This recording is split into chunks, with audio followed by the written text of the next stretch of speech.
उत्तर प्रदेश के 43 शहरों में बारिश, 21 में आंधी का अलर्ट। कल से फिर लौटेगी गर्मी। आपको बता दें कि यूपी में आंधी बारिश का सिलसिला जारी है। देर रात वाराणसी में जोरदार बारिश हुई, बिजली कड़की। करीब आधे घंटे तक मूसलाधार बारिश के बाद मौसम ठंडा हो गया। कौशाम्बी में भी सुबह हल्की बारिश हुई।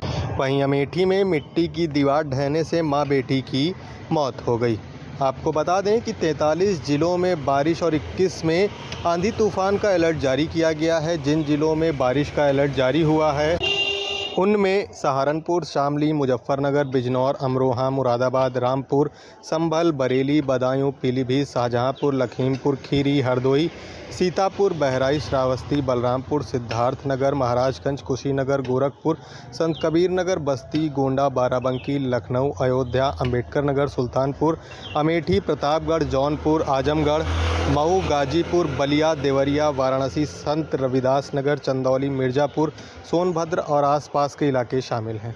वहीं जहां आंधी का अलर्ट हुआ है उसमें बलरामपुर, गोंडा, अयोध्या, बस्ती, संत कबीर नगर, सिद्धार्थनगर, महाराजगंज, गोरखपुर, कुशीनगर, देवरिया, अंबेडकर नगर, सुल्तानपुर, आजमगढ़, मऊ, बलिया, जौनपुर, गाजीपुर, वाराणसी, चंदौली, मिर्ज़ापुर, सोनभद्र और आसपास के ज़िले शामिल हैं। इसको लेकर ज़्यादा जानकारी आज 6 जून को दोपहर तकरीबन 12 बजे सामने आई।